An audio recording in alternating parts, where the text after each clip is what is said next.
Welcome to the BiggerPockets Money Podcast, show number 239, where we interview Stephanie Warner and talk about side hustles and creating new opportunities. I was living paycheck to paycheck because if I had an extra $800 before the pay cycle, I would pay my, at the time I had a car payment, or I would, pay my mortgage in advance or all my bills or my insurance. I would just, put it towards something so I wouldn't spend it.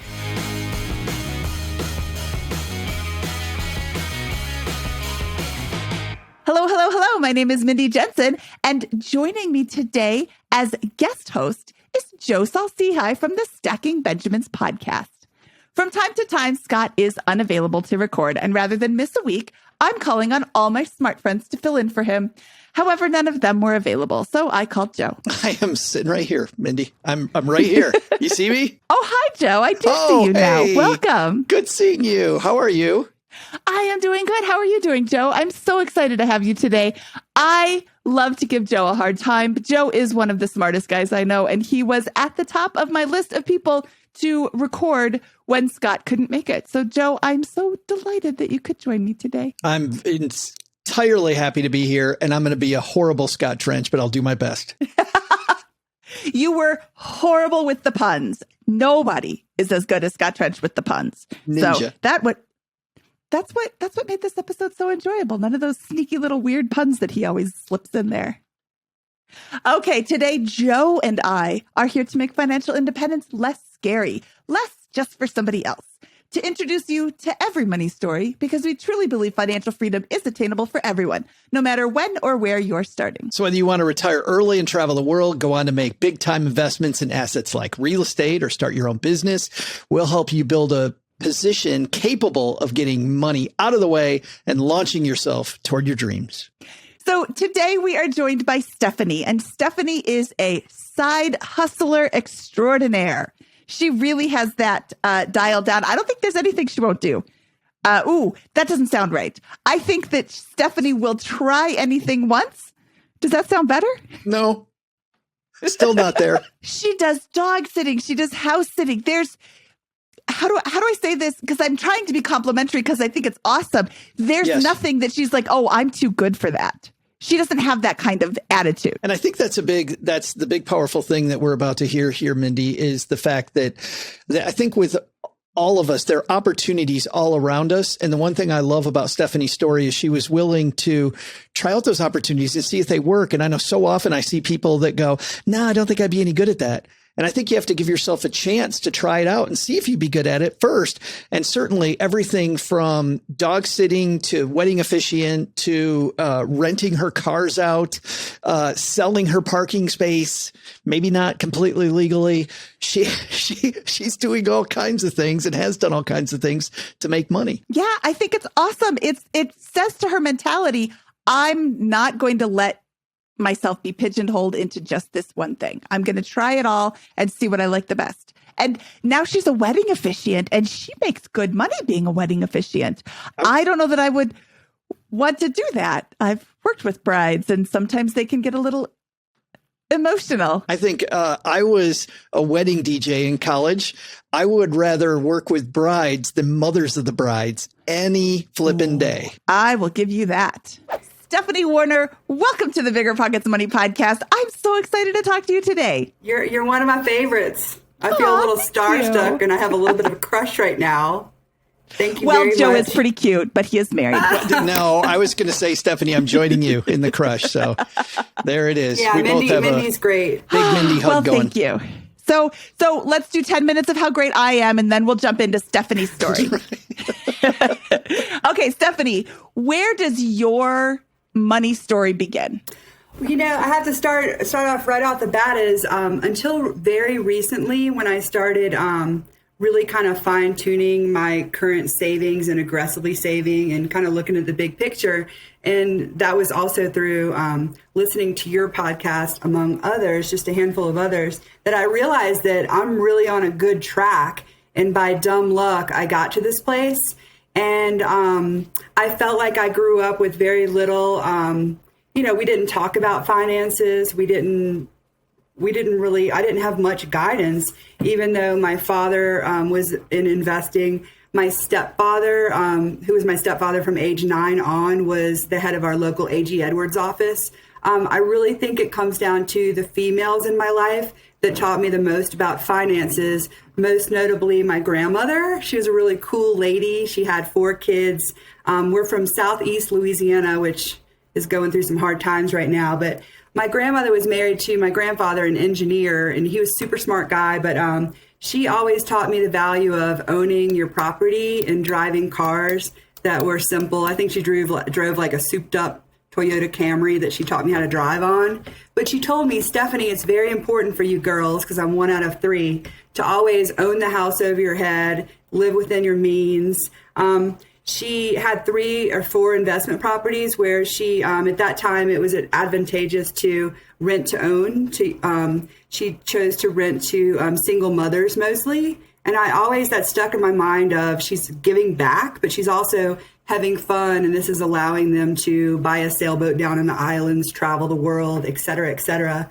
I grew up in a household where, again, we didn't talk about money, but it was evident that we were comfortable. I went to a small private school in Covington, Louisiana, and we had everything we needed, including a pool and frequent travel to Colorado, which my parents were addicted to. So I grew up all right. I babysat throughout my lifetime. I realized that, tax-free jobs, side hustles were a lot more fun. And, it gave you access to really Gucci grocery items in the refrigerator, and you could go places with the family. So I babysat. Let's see. I left for college. My mom wanted, and my dad wanted us to go out of state for college. So my sister Jamie went off to Boulder, an expensive school. My sister Wendy went off to some art school in Santa Fe. And I chose to go to Charleston, to the College of Charleston, which, was still reasonably priced, but I had to get creative with loans and grants and such.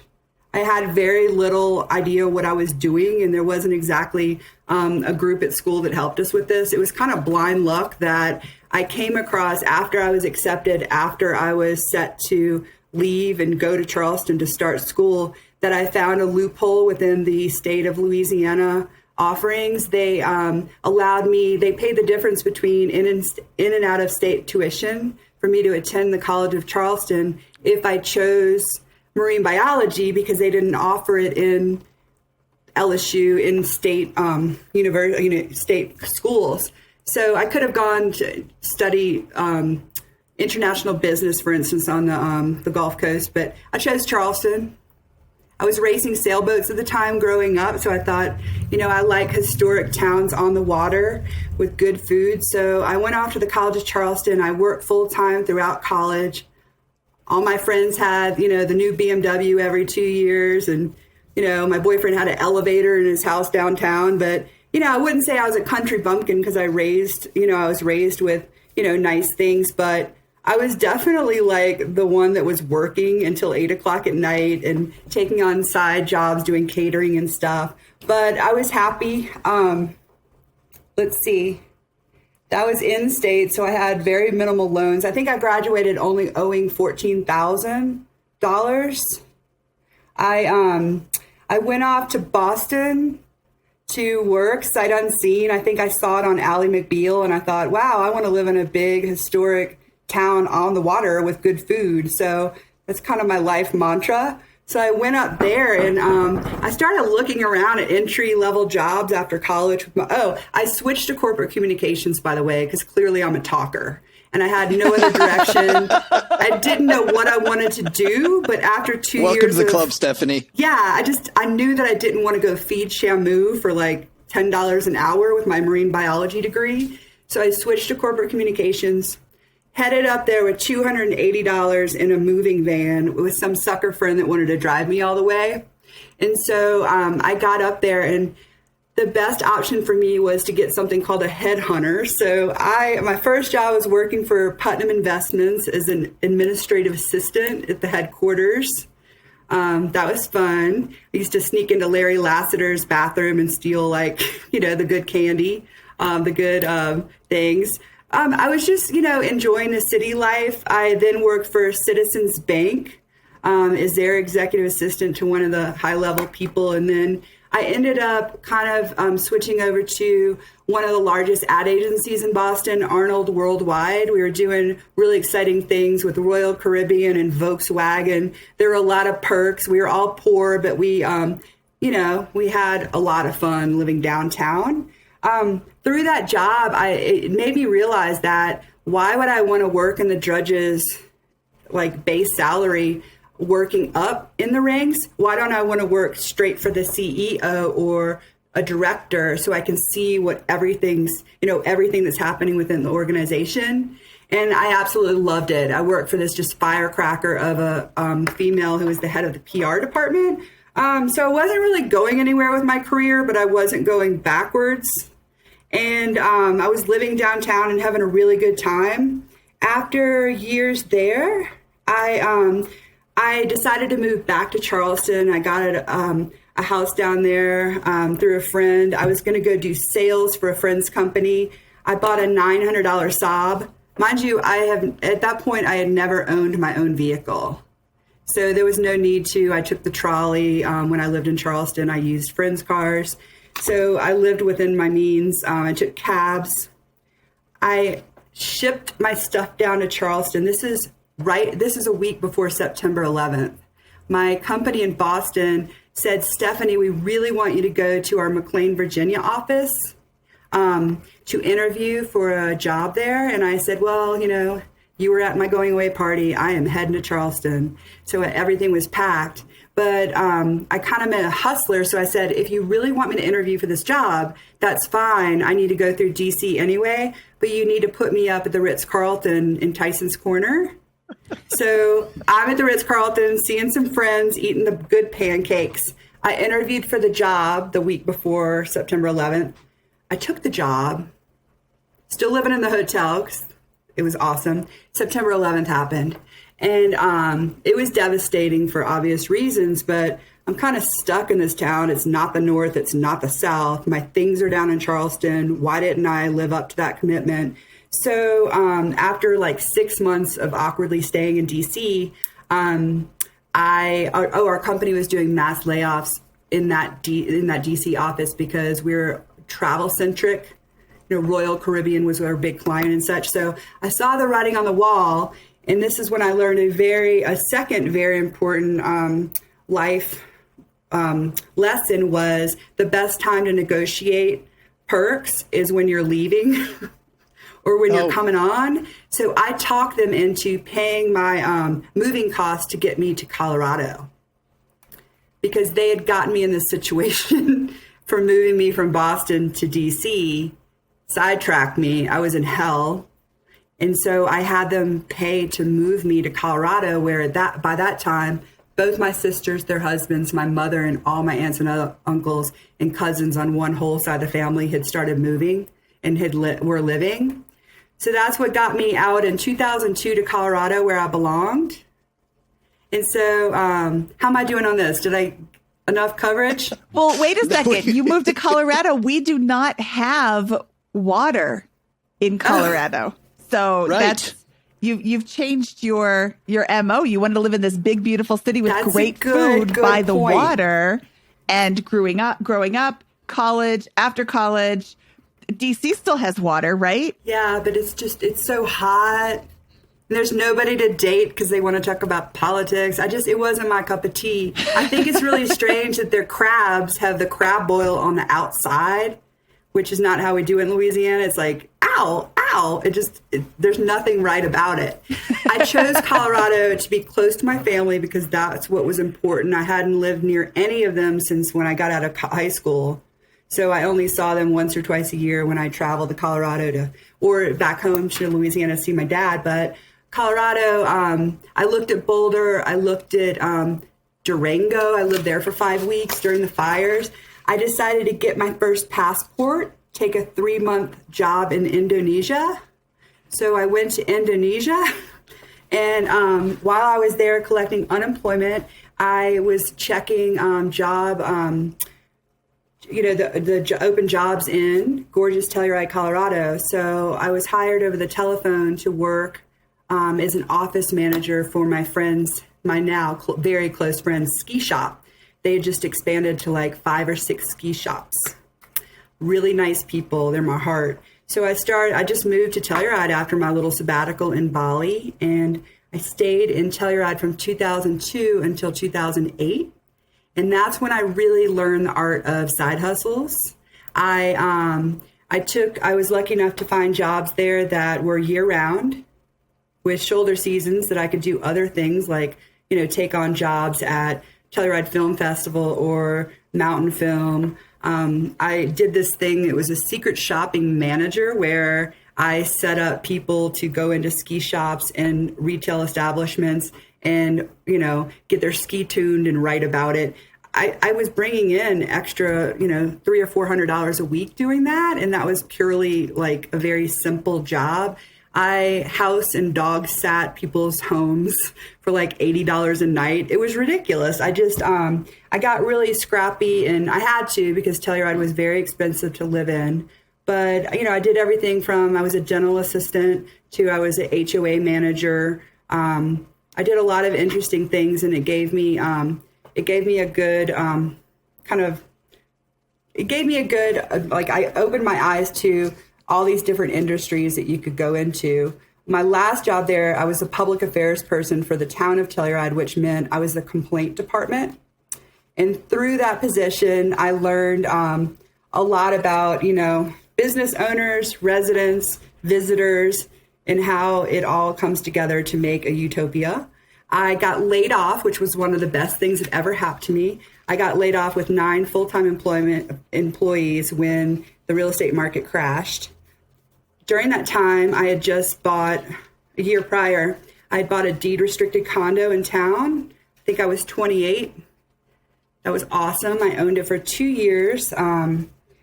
It was one of those, deed-restricted where it was subsidized by the town. I did. It was a program that I'm very thankful to this day.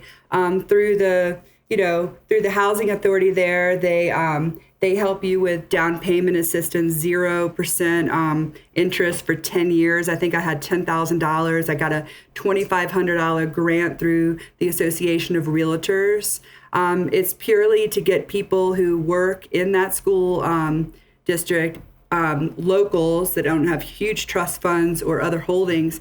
It allowed us to get into housing and stay locally. So I lived on Main Street. I'm still thankful. I had a really cute 1-bedroom place. I was on the HOA board. I really learned how it all worked. I think my mortgage was $909 a month.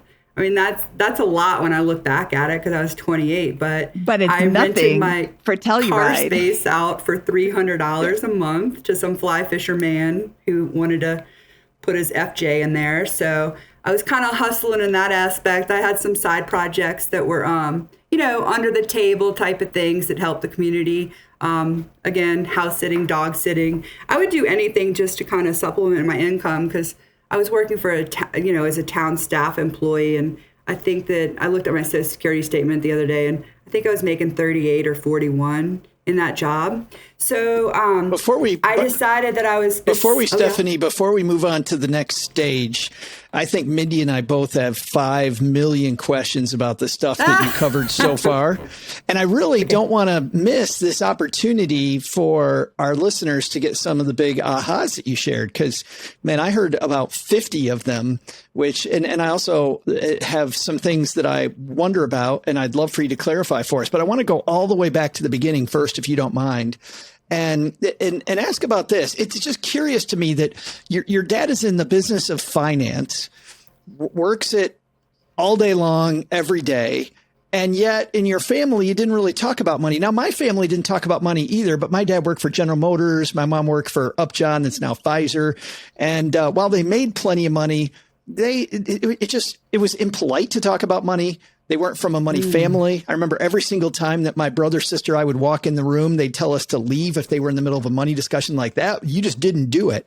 So I find it weird that the women in your family talked about money, But you and your dad never did. Why is that? It's a good question. I mean, maybe I was just at the age. I mean, my parents divorced when I was 9, and I was the youngest of 3. So everybody was busy. My dad, I don't know. He traveled a little bit, but he was more in this family business and finance. It wasn't until my stepdad was a part of our lives that he was the one that was very young. He got a Series 6 and Series 7, like maybe one of the first people in his age bracket to get it very early on.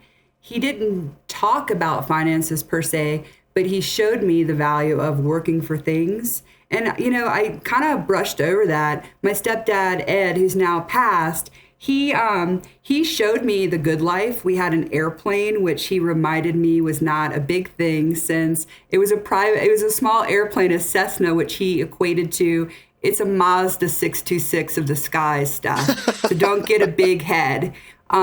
We would fly to the nearby town and go to Chili's because they had good chips and salsa. So we weren't jet setting to like Texas to go shopping at the Galleria. But he also would buy Porsches and Mercedes and have them, on our property and work on them. He'd buy them at like auction. So he always showed me what was good and achievable, and you didn't have to pay a lot of money and have like loans and such. But at the same time, he made me armor all the wheels and like wash the cars all the time. And he had, for the teenage girls, this heinous looking, it was like a LeSabre with Bondo paint on it. It was like a super embarrassing vehicle, so that we didn't want to drive it and we wanted to like do more with our lives. I would like to say my father now, my father, he and I talk twice a week. He is so proud of me, my financial journey. And now that I'm older, he shares knowledge, and he's a good egg, but he just didn't talk to a 9-year-old about it. Sure. I didn't have to work towards things to get an allowance. We didn't do allowance ever. But yeah. I don't know, the women, we naturally talk more. And I was really close to my mom, which I still am. She lives now in my town, and my grandmother, and they talked about finances. Well, I love that they talked about finances, because that is really if they hadn't, where would you be? Your dad wasn't sharing this. And I don't mean to say that like, oh, your dad didn't talk to you about money, but somebody needs to talk to kids about money. And I think a 9-year-old is perfectly capable of learning about money. I mean, it's got to be, age specific conversations, but my kids are always, now they're to the point, Mom, we don't care. Well, too bad. You're going to listen to it anyway. Well, I think that, they teach, my parents taught me a lot by buying books, and we didn't have any finance books laying around. We had a bunch of books on like puberty and our bodies and that sort of thing. So I'm an expert on, menstruation, but yeah, I didn't get anything. I had no clue how it all worked. I had a library card and a checking account, but I didn't know about compounding interest and none of that. The other story I like, I liked a lot of your story, but early on, the fact that, and I don't remember which family member it was, but that would rent rooms, but to single women, and had this passion around helping single women. Was that your grandmother? My grandmother, yes. Yeah. She was not a single mother, but I think she had some free time. And our town, yeah. Yeah, what I loved about that story is that I think that, when people, Mindy, think about ESG investing, right? They think about these really technical things that you do that are these big world-changing things. And for a lot of us, that stuff, helping in your hometown, the people that you care about and the people that you really want to help, that to me is every bit as much ESG investing as anything else. So I think that if you are passionate about something like your grandmother clearly was, she was still able to make the money that she wanted to make. She still clearly made a profit. She was able to afford things and her way of living. But she did it on her terms, which I think is pretty badass. Yeah, Betty was a badass. They were homes that weren't in the nicer neighborhoods, but I remember one was by our high school, and she knew that was a good market, and it was a nice trailer, and she rented it to like the most popular girl in our high school, to her mother, who was, there weren't a lot of divorces back then, But I remember that my grandmother would never let them think they were just renters. It was all about, this is your home. Can we come in to, do this, fix this? This is your home. You're paying into it. And I don't know how she did it through the bank, but it all worked out, because I remember when they cashed out the 3 or 4 houses that they owned and sold them to the renters. It was a big thing in my family, and I was really proud of them.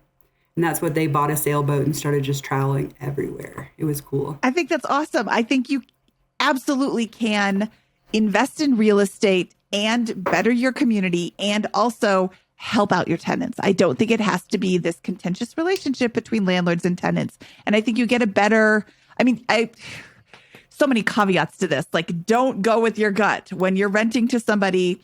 You don't go with your gut when you're, screening your tenants. But again, in a smaller town, you're going to know who these people are.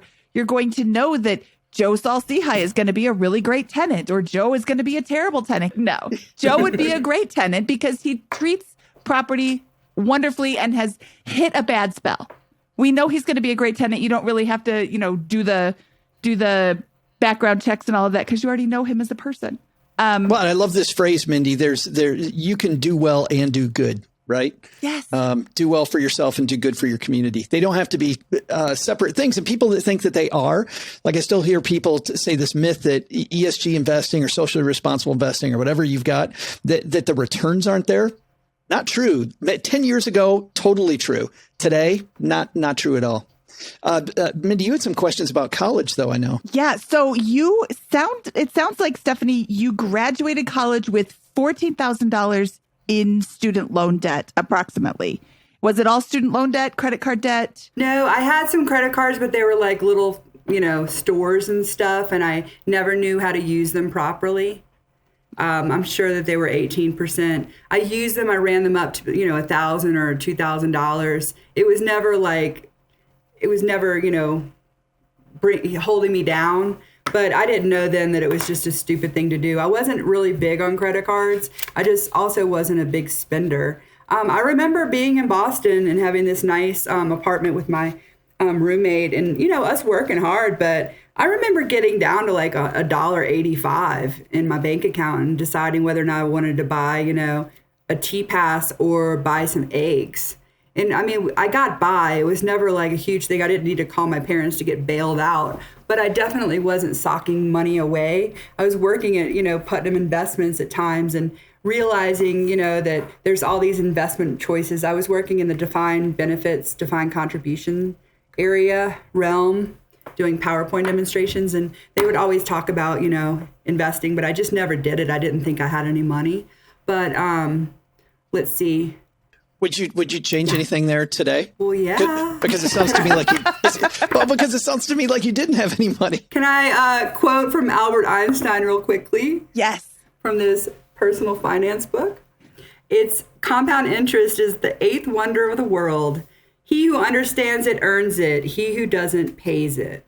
Albert Einstein said that. I had no clue about compounding interest, but I'm here. I learned my lesson. 13 or 15 years ago, I started saving, and now I'm at a good point. I save 30% of my take home and my W-2 job, and I live a cheap life, and everything's kosher. I'm hoping to retire sooner than later. This is, and we don't spend a lot of time here, but I also worked on the other side. I was a financial planner for 16 years, Stephanie. And it's funny because you'd see people on that side. You were at Putnam Investments. You were at working at a bank. What I often noticed that surprised a lot of me, and I don't know if it was the same in Boston, some of the most irresponsible people I ever met with money were people that should have known better.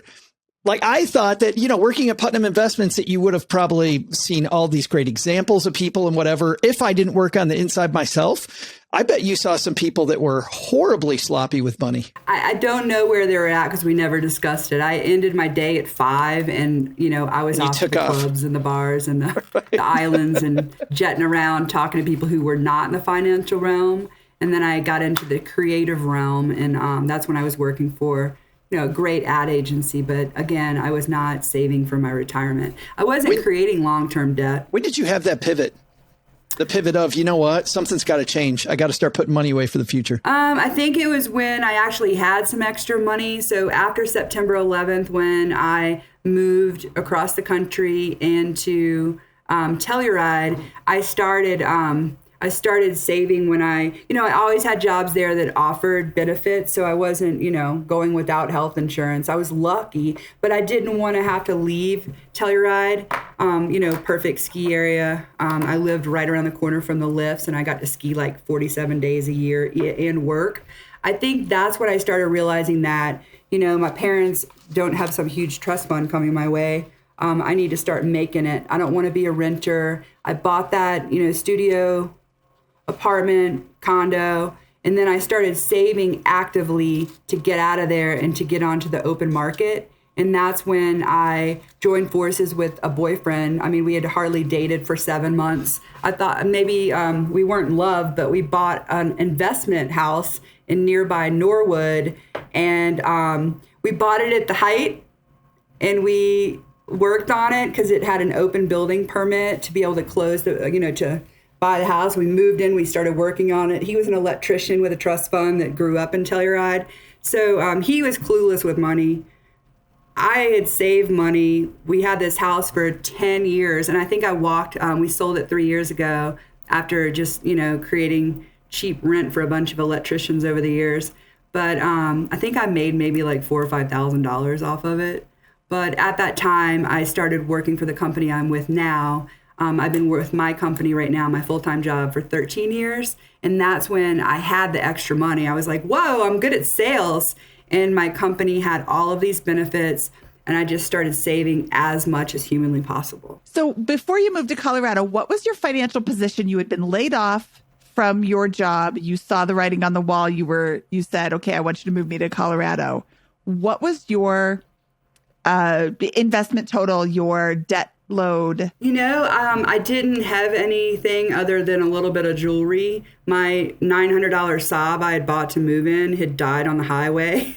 So I sold that for scrap metal. I didn't have any debt because I've never been comfortable having credit cards. I really didn't have anything then. I only had unemployment checks coming, so I knew that was going to run out. I kind of still wanted to take a little time off to decompress from living in that godforsaken town. So that's why I took the job in Indonesia, which was like a free vacation. I think I made $5 a week. I was living on the beach and working Monday through Saturday there. I don't know. I think that I had nothing. It was stupid. I brought some tacky furniture all the way across the country in a moving van just because I had talked them into paying for my moving expenses. But I had nothing. So my mom actually, when I got to Colorado, because she didn't want me driving some, death box, she helped me buy a 98 Subaru Impreza Sport Outback. To this day, my favorite car I ever had. And I paid her, no interest for this car that I bought. But that's really where things began. But I began from a place of not having debt. I love that. Beginning from a place of not having debt is huge. I don't want to say it doesn't matter how old you are as long as you don't have debt. Not having debt when you start off your journey is enormous, or getting rid of the debt as soon as you possibly can so you can start building your wealth is enormous. So you have more options. Yeah. So you moved to Telluride. You bought this subsidized condo. And can we talk about what that means exactly? I'm assuming that or the deed restricted condo, that means that you can't sell it on the open market to just anybody, right? You have to sell it. Correct. It's limited in the amount of appreciation it can realize. Yes, I think it was 5%. Okay. And I got around that because I read the docs. And I realized that if you did certain improvements that were green, like I put in, certain flooring and stuff, I could get a little bit more on that. Of course, I was illegally renting the car space for $300 a month. So that was helping me kind of save for the down payment on the next house. I sold it to a local. You have to sell it to someone who goes through the housing authority, meets all their criteria. And so they kind of give you a list of pretty much who you can sell to. Or you put it out there and they have to go through the housing authority to apply and be accepted. And so, but the price that I could sell it at was kind of set in stone. Now, thank God I sold that house and got something on the open market, because once I lost my job with the town of Telluride, I couldn't stay around Telluride when people are losing jobs. And, you had to live in that condo. I had to work there. So I wanted better options. And that's when I moved out to the house, the rental house. We were working on the house. We were growing squash, watching a lot of CSI from the library. And that's when I looked around for jobs, and it took me 3 months to get hired by the company that I work for now.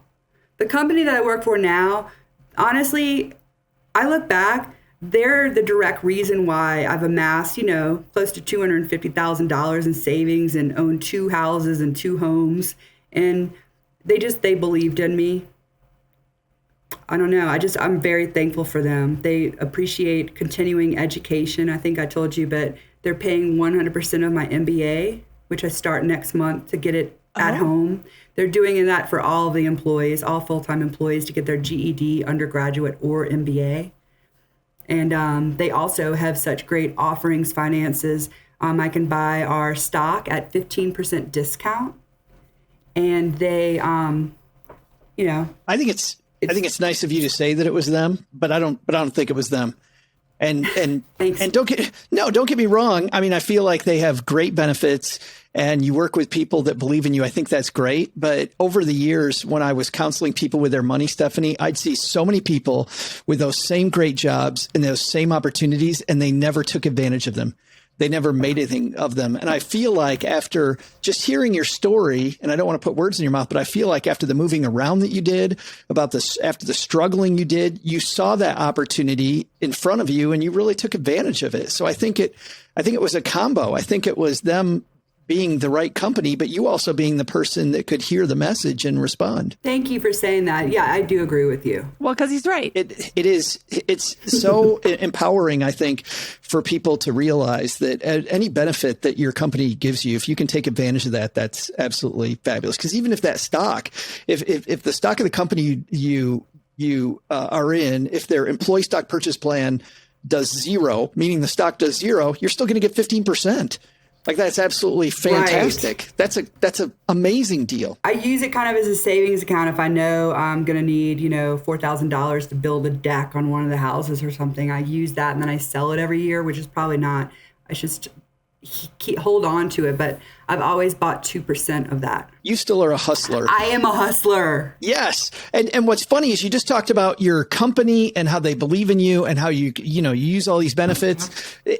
I'm getting the feeling that you don't need to hustle anymore like you did, but you still are. Like, where's the hustle come from? What's the drive? Where is this headed? Like, I talk a lot about beginning with the end in mind, right? So what's Stephanie's dream? Like, where are you going? Well, prior to the worldwide pandemic, which was unfortunate, I was living paycheck to paycheck, even though I'm saving a ton of money. I was living paycheck to paycheck, because if I had an extra $800 before the pay cycle, I would pay my, at the time I had a car payment, or I would, pay my mortgage in advance, or all my bills or my insurance. I would just, put it towards something so I wouldn't spend it. But I also, I kind of have this personality where I'm kind of neurotic, and I love having apps on my phone, because I'm like, ooh, I can put that in my money market account. Or right now I'm buying Bitcoin. So I'm like, oh, I have $200 extra. I'm going to buy some Bitcoin. Or just paying off debt, like my credit cards, which I love, air miles. I pay off my credit card every 3 days. But I don't know if Mindy told you or you saw my story. I wrote it all out. But I wanted to not live paycheck to paycheck, even though I'm making 6 figures in my primary job. I wanted that to be untouched in case it ever went away. So I started 6 years ago a wedding officiant business, and it's really taken off. I do about 28 jobs a year in Telluride mostly. So I went from working for someone else and getting paid $350 per wedding to now I command $550 to $600 to show up. There's some, Zoom calls involved. There's a little bit of kiss and bud and, phone calls and email exchanges, but I really value my time So I go by the whole premise of I don't need any practice doing weddings at high altitude. If it's not a good fit for me and for the couple, I don't take the job. So that was a good lesson that I use across all my jobs. Is I don't need any practice doing this. So if it's not paying me for my time, then it's a hobby, and I really love my hobby. So. Anyway, I do that, and then I started, because of you guys, I started renting both of my vehicles, which are paid for on Turo. I joined at the end of July, and in just August, I think my numbers, I made $6,000 to date, and I even was in Croatia for 2 months of August. Wow. I get $180 per day for my Tacoma, my Toyota Tacoma, which is a 2014, and I charge an extra $60 to drop it at the airport, which is less than 2 miles away from my home. So my market, don't tell anybody out there, my market's excellent because I live by the airport. I don't need my cars. I can ride my bike to Pilates, but it is blown up. So every week I'm getting, $900 to $1,000 and meeting some incredible people. There's the nicest couple on the planet that have rented my Tacoma this week. And they're sending me pictures of, being in Moab and hiking Sneffels yesterday. So I took a leap of faith. Not many people can emotionally detach themselves from their vehicles, but I drive my vehicles harder than anybody else, and there's insurance for a reason. So Turo has been awesome. Because of Turo and because of the wedding business, I'm now up to $15,000 emergency fund, which I did not have 4 months ago. And I'm, socking away extra. But I don't know. I don't know where the scrappiness came from. It came from a couple of different places. But I think the biggest gift my parents gave me were not to give me a bunch. They made me get creative. My sisters have different spending habits because their college was paid for, but I had to support myself. Where are you putting your money right now, your W-2 money? Okay. So 11% to 401k. And do you get any sort of match for your 401k? 6%, 100% vested. Yeah. So I do, it's through Merrill Lynch, 85% equity stock, 10% bonds, fixed income, 5% stable value. And then I do 11% Roth, 2% employee stock purchase plan. That's a 30% contribution rate if I take into account the 6% company match. And, so half my paycheck is being saved or to taxes. And then my fund money, because I also own a rental property near my home. Before you do that, can I ask you a question about the 401k? Sure. Why the 5% stable value? That's the one piece. I think I understand the rest of it. I don't understand 5% stable value. I don't either. I made that change about 4 months ago when I had just a kind of an informational with my mother's investor. And I was on one of these targeted retirement funds. And he said it was way too conservative and that I needed to change my mix. So that's when I changed to 80% stock equity, 5% stable. Yeah, the rest of it I get. 5% stable value to me feels like 5% of your money is guaranteed over long periods of time, historically, to lose out. Like, and also people do 5% so that it kind of buoys them, but 5% is also not enough money to buoy you. 5%, if 95% of your investments go through the floor, 5% is not going to be enough. It's a little tiny life preserver. I would not have the, this is not investment advice. This is just for entertainment purposes only. But I love being entertained. Tell me more. But I don't like the stable value fund. Well, your main goal, right, is to beat inflation. We got to kick inflation's butt over time. Otherwise, you're going to save dollar for dollar or even more to just keep up. And nobody's got that kind of money. So if you're going to beat inflation, you have to be in places that aren't stable over the short run, but give you much more promise over the long run, which historically the two types of investments that kick inflation's butt over long periods of time, equities, which are stocks, and real estate. Those are your two pillars that do over long periods of time do about the same, by the way, when you're looking at big numbers like the North American REIT index and the S&P 500 end up at about the same place. Thank you. Where should I take that where should I put the 5%? I don't know. And I'm not being oblique. I don't know enough about if you're behind or if you're ahead, but what I would do, and I think part of the fun of this show, whenever I talk to Mindy and Scott, is more about thinking about how to think, which is figure out how much you're going to need at the end and then draw a line back to today. How much do I need to save today and what rate of return do I need to get there? And once you got those two numbers, then look at what historically in your 401k has done that over long periods of time. Okay. And that's where you go. You just work backwards and it gets rid of all the guesswork.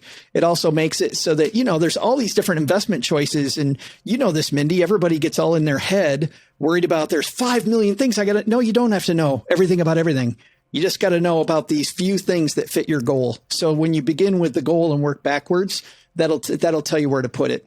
But historically, just offhand, anything in your 401k that is equities based, and large companies are always going to be safer than small companies.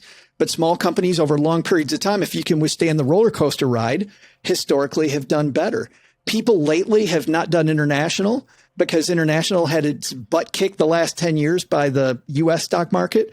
But the 10 years before that, international smoked the U.S. If you had all your money in U.S. stocks, the first part of this century, you were hating life, But then the last 10 years, people are like, why would I do international? There's no reason. Well, look at the first 10 years, and you'll see that having some of each. So, yeah. Thank you for that. I'll take a closer look at that. We'll call this a research opportunity. So now you can look into what are options available through your 401k. Where is your Roth money being invested? That's a good question. I have no clue. Okay, there's another research opportunity then. I'm going to suggest that you find out where that money is going. Okay. And is that where you want it to be? What I'm doing with my Roth is mainly index funds. The Vanguard Total Stock Market is VTSAX, and that is kind of the darling of all the personal finance people in the world. I do the Fidelity version of that because I like Fidelity better than Vanguard. They have really great customer service. I am not endorsing anybody. You should do your own, make another research opportunity. But okay, definitely look at where you want it to be. I mean, I'm also really tech heavy. My husband is the main driver of our investments, and he is very into tech. He was excited about Google and Facebook like 100 years ago. Tesla, he bought 100 years ago, and then we just came into some more money, and he threw the bulk of it into Tesla again because he believes in the company. He also literally reads every single thing about Tesla, listens to the Tesla podcast. Do you know they have a daily Tesla podcast? I know it because he talks about it every single day. That's so funny. So I don't want to do this level of research. If it was up to me, I would not have my money in Tesla because I don't have the time to do this kind of research. If you don't have the time or inclination, I don't have the inclination either. If you don't have the time or inclination to do this research, that doesn't make you a bad person. That just means you shouldn't be throwing your money into a specific stock that you don't know a lot about. So that's where research that. Thank you. Yeah, that's where index funds come in for me. And I am not endorsing Facebook, Google, Tesla, or any of the other ones. Only Turo. Only the Turo. Turo. Are they a publicly traded company? I don't even know. Not yet. As soon as they go public. See, you know about the company. You had a great experience with them. I'm having an awesome experience. I'm having so much fun with that play money, and I'm meeting nice people, and their cars are paid for. They're depreciating value sitting in my driveway. There's a little bit of double dipping because through work I get a car allowance as well, and it's not illegal for me to take that money, blah, blah, blah. I did think about, I have a new tax lady, and she told me the wedding business, it's not a hobby. I can't claim that I've lost money the last 4 years. We're going to get straight this year. So I thought about opening a SEP and then, doing an LLC and then starting investing into a SEP. Another research opportunity is the difference between what is a SEP IRA? I can't remember. I know I chose the self-directed solo 401k because I am self-employed and have no other full-time employees other than my spouse. So that was an option, and there's more opportunity to put money in tax deferred. And I did the research like 5 years ago. Joe, you're making a face like you don't believe me. No, I'm making a face because I'm just making sure I have my facts right before I weigh in on this, because I thought I had it right, and I do. That with a SEP IRA, you can, as an employer, you put money in. With a simple IRA, as an employee, you put money in. Now, if you are the only person working in your company, really the one to look at between the SEP and the simple is the one that you can put in more money. With a simple, your contribution limit in 2020 or 2021 is $13,500, unless you are over 50, and then you could put in another 3,000, which brings that up to 16,500.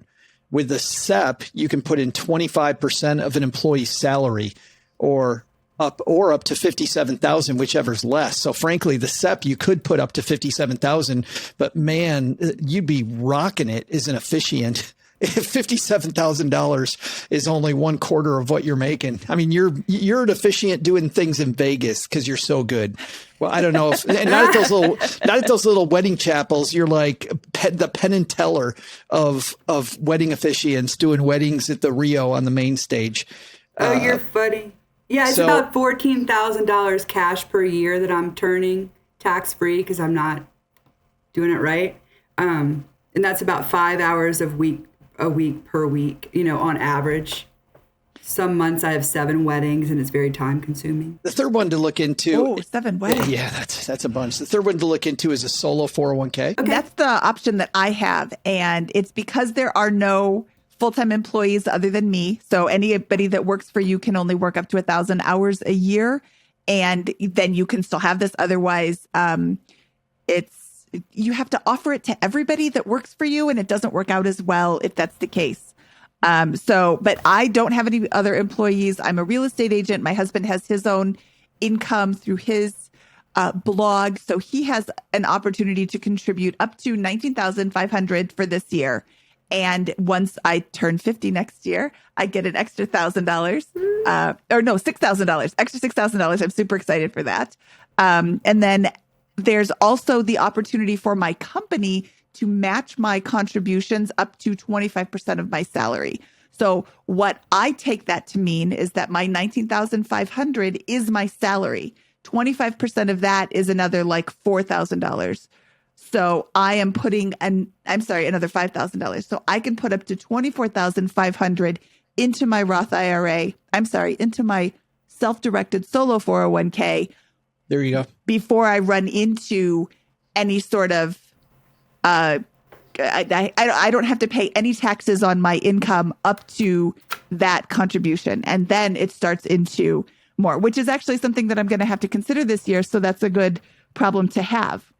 I am going to put on my legal cap and say you should always work with a CPA or a tax professional to make sure that you're paying your fair share of the taxes. I will, I promise. But it sounds like you're getting ready to do that this year. I am, now that I'm not in I'm making money on it. Now that it's not a hobby, now that it's an official income generation. And then the Toro stuff, I don't plan on, I want to cut it off and not do it over the winter and deal with people smashing my car in the snow.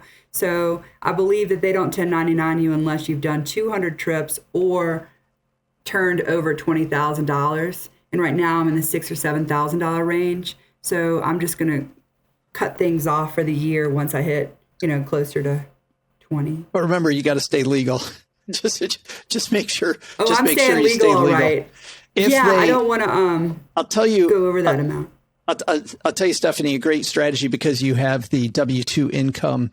The more money you make from your side hustles, the bigger potentially these quarterly payments to the IRS can be. And Mindy, quarterly payments to the IRS, they can be a pain in the butt, just an absolute pain trying to figure out where this monster amount of money is going to come from all at once. What's neat is working with your tax professional. What I might look at is over withhold from your W-2 job, withhold way more there so that you don't have to worry about it with your side hustles. You're already That's smart. taking extra out, and then the quarterly payment problem goes right out the window. So much easier. Thank you. Yeah, I really like over withholding with my W-2, so I don't have to deal with all of that, because you have to make the payment. If you don't make it right or you don't make enough, then they get mad at you. And the first time I did that, I was 17 working for a woman, and she didn't W-2 me. She 1099'd me. And the first year, everything worked out. The second year, I got hit with a huge tax bill. I'm like, I'm 18 years old. I don't know anything about this. Why would I had the same thing early in my career, Mindy. I had the same problem. I owed the IRS a bunch of money that I did not really owe them because of the fact that I didn't know what the hell I was doing. Very frustrating. Yeah. So no, I owed them. I owed them fines.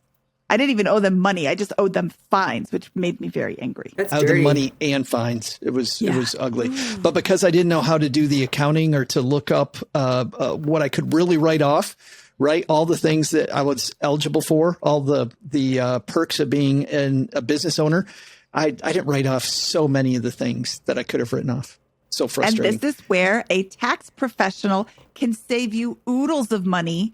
Yes, they charge a fee, but the money that they can save you can be really huge. So yeah, and just on that note, Mindy, it's got to be the right one, because I had a tax professional, but my tax professional just kind of prepared the stuff and said, "Oh, Joe, you owe." I don't even remember the number, $17,000. And I remember looking at this guy, Bill, and going, "Bill, these are due tomorrow. Where the hell am I going to find a bank to rob to come up with $17,000?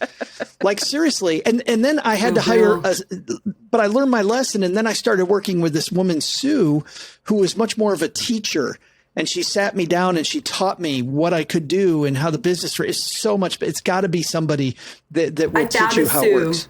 Yeah, it doesn't pay for itself, Stephanie. It's so good. Yeah. I found a Sue, and my sister is married to a tax accountant. And so I can ask him the non-Sue questions, the hypotheticals, and then I go to her so we can keep things clean. Just what he wants at Thanksgiving is sitting next to Stephanie, just getting all the free advice. He likes talking. I remember when I was a financial planner, I get cornered by a family member, and I was always like, "Oh, crap." Yeah, I don't do that. If you were a dermatologist, I wouldn't be like, "Hey, can you look at this?" That's right. Check out this mole. Yeah.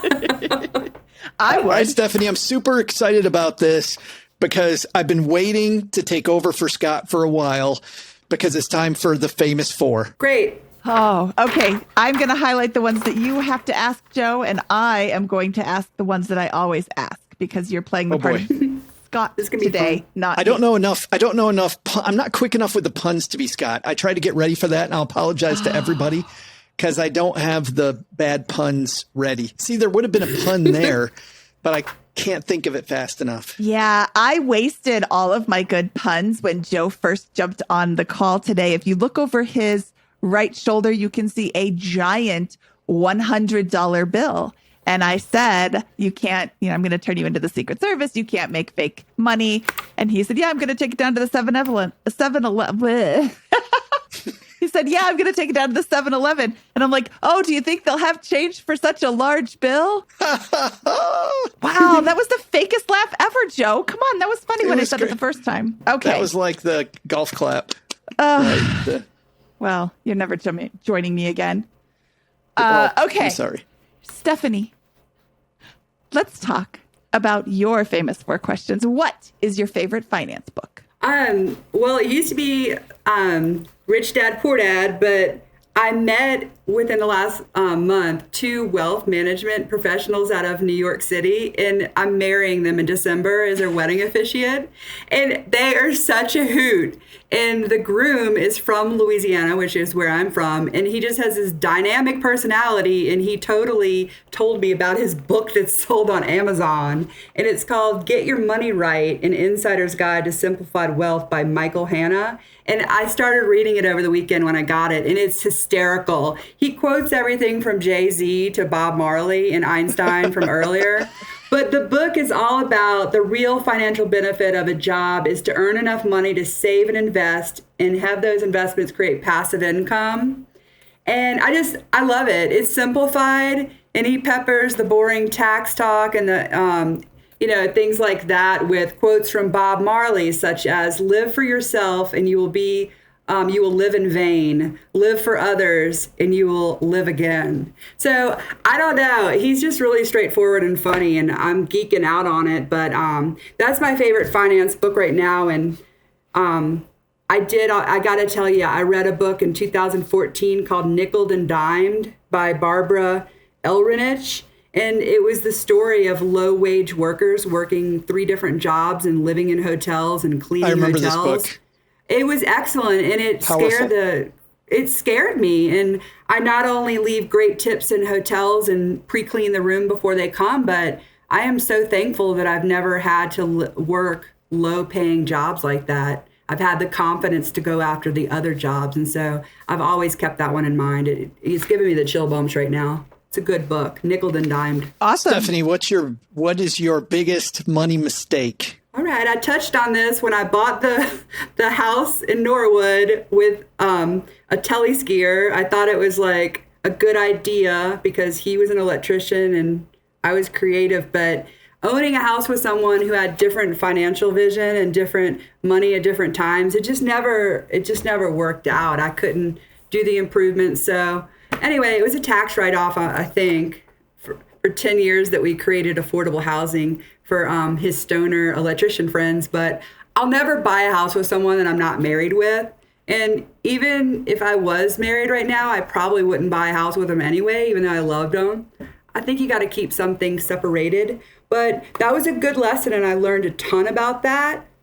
That's my biggest money mistake. Okay, I love that. I'll never buy a house with someone I'm not married to. I see a lot of people asking this question in the BiggerPockets forums and the Facebook groups, and every answer is always the same. Don't do it because you need an exit strategy, and it gets real messy real quick. And don't even get a dog with them. No, don't do any. Got to keep it separated. The offspring. Okay. I just want to go down to down every time you say that. You got to keep it separated. Yes. Okay. This is fun. Stephanie, what is your best piece of advice for people who are just starting out? Avoid paying full retail. Treat savings like a game. Get creative, make connections, and make people's lives easier. Be grateful.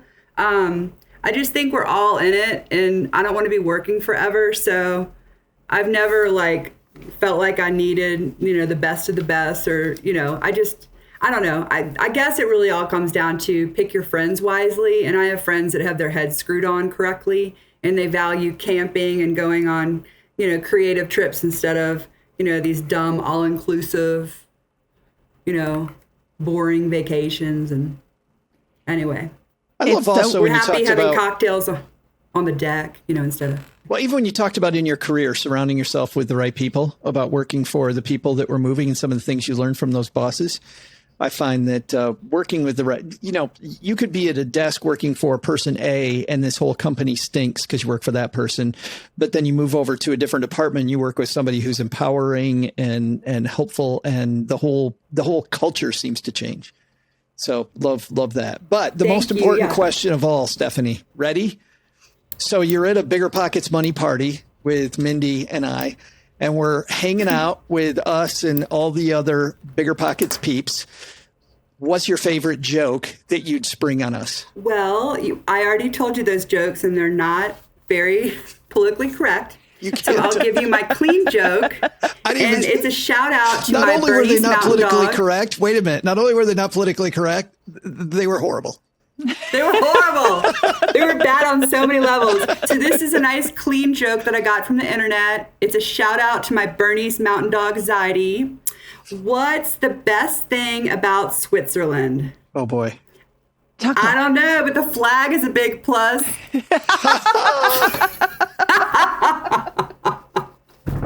See, there it is. Mindy lost it. That's nice job. Good. That's funny. That was way better than the other two. I had so much fun with you all. I just want this call to go on forever, but I know you have a lot of editing since I'm such a talker. No, we don't have very much editing at all. Just there's a couple of things where we had to take a break to look things up, and everything else is going to be in here because this was a lot of fun. Stephanie, where can people find out more about you? Well, after this call, I hope I don't go to federal prison for tax evasion. But I'm Stephanie Randolph Warner on Facebook. I don't do Instagram or any of that stuff. And, if you want to get married or divorced, you can contact me and I can perform your wedding in Telluride or surrounding ski areas. But, that's how you can get in touch with me if you want to stalk me or hear my dirty jokes. Yeah. Don't find out what those other jokes are. Yeah, find out those jokes that we wouldn't publish. Right. Stephanie, thank you so much. Stephanie, this was a lot of fun. Thank you so much for your time today, and we'll talk to you soon. Awesome. Thanks, guys. Okay, that was Stephanie Warner, side hustle queen. Joe, what did you think of Stephanie's story? I thought there's so many lessons there. And I think the biggest lesson, and I know we covered a little bit at the top, but thinking very critically about other ways that you can hustle, ways that you can make money, and not having, I didn't want to let her off the hook when she said that it was the company's fault that she had money. It's not the company's fault. It's your fault. And don't get me wrong, finding the right company to work with and getting that opportunity and working for a company that provided the right stuff is part of the equation, but you've got to meet them part way, Mindy. It's always about you taking advantage of it. Absolutely. You have to do the work. Just because it's there doesn't mean you're going to do anything with it unless you do something with it. You can't reap the benefits if you don't go out and snatch the opportunity. Yeah. And how about you? Your big takeaway? I just love that she has such an open mind. She hates debt, which is awesome. Her whole job, her whole career has not been focused on how much money can I make, how much can I grow my wealth, but she has been conscious of not collecting consumer debt. And that's a huge leg up. Once she discovered that she could start growing her wealth, she did it. She took advantage of every opportunity. She went out and created opportunities. How many people do you know who have been presented with an idea, oh, I could never do that? I don't think she's ever said, I could never do that in her whole life. And that is the difference between being able to retire early and working for the man for the rest of your life. Is taking the opportunities and looking for them. I'm 100% with you there on hating debt. And I felt that the whole time she was talking, that the reason for her to do all these side hustles was less about getting ahead or being super wealthy as it was, I don't want to be in this place where I have to ever go into debt. And I found that so inspirational, especially since we're surrounded by people all the time that I don't feel like have any fear of debt. Like, oh, it's only a 25% interest rate. That's fine. No, it's not fine. And I also found it very telling that she said, I live paycheck to paycheck. And then she explained to you and I, Mindy, how she doesn't live paycheck to paycheck. And she hasn't in a long time. But in her head, she's living on a shoestring while she's paying her bill to her credit card every third day. Are you kidding me? It's fantastic. It was great. I love that mentality. Oh, I live paycheck to paycheck. No, not even close. But that mentality keeps her from, and the whole I don't want debt thing keeps her from just blowing through all this money. She's going to be so rich. She's going to never have to work a real job again when all of these side hustles generate all the money that she needs to live. And then she sucks away all of her actual income into her investments and her paycheck to paycheck life. Yeah, right. I love it. I get the feeling, though, that she really likes her W-2 job. And how great is that, right? That she would be in a position where she's not there for those awesome benefits that they give her. She's not there because she has to be there because she's got plenty of side hustle money coming in. She's only there because it feeds her somehow. And by feeds her, I don't mean monetarily. I mean, it just feeds her existence that she loves being there. So, and I did get that feeling from her, though. I think she'll stay at her W-2 for a long time because she feels needed. I think we all have this need to feel needed. You know what? That's a really great point, Joe. I think she will stay at her W-2 for a long time. And that's great. Having a job where you get up in the morning and you're like, yay, I get to go to work is such a better experience than having a job where you get up in the morning, you're like, what can I do? How late can I be there and still not get fired? I hate my life. So you know what's interesting? You know what's interesting about that, and obviously we don't want to belabor this point, but I I have talked to lots of parents that go, I never want my kids to have bad jobs. And I sometimes think that the thing that really feeds me now is the fact that I have had really crappy jobs and I know what a crappy job is. And I think there's some value in building. I had to build radiation walls. I worked at McDonald's. I worked in cornfields. Like, I don't want to do any of those again. I loaded a chicken truck. Like, that was absolutely horrible. But having those bad jobs, and Stephanie certainly had a bunch of bad jobs. And I think that's partly what helped her realize that she has these awesome benefits available to her. I agree. Joe, I think that's a good point. I do think you should spend your teenage years having bad jobs so that you can make decisions. Oh, you know what? We're interviewing and you're saying this. I know that I don't want to do that anymore. Or, hey, that sounds like a challenge that I don't want. There's a lot of things you can learn from having these bad jobs. So I think when you are a teenager, when you're living at home with your parents, when you're not responsible for other human beings, go and get those life experiences so you know what you're not looking for in the future. But yeah, once you find a job that you love, stay there. There's nothing wrong with having a job you love. The whole RE part of retire early, shouldn't be the focus. It should be the financially independent part. And then when you can have this amazing job, if you enjoy it, you can stay. That's okay. Yeah. More FIO, like FI opportunity, right? Yeah. Oh, I love all these new acronyms. Everybody keeps FIO coming or up with. FIO? Yeah. FIO. There we go. Financially FIO, independent yo. with lots of opportunities. FI-low. Okay, Joe, we're going to go crazy.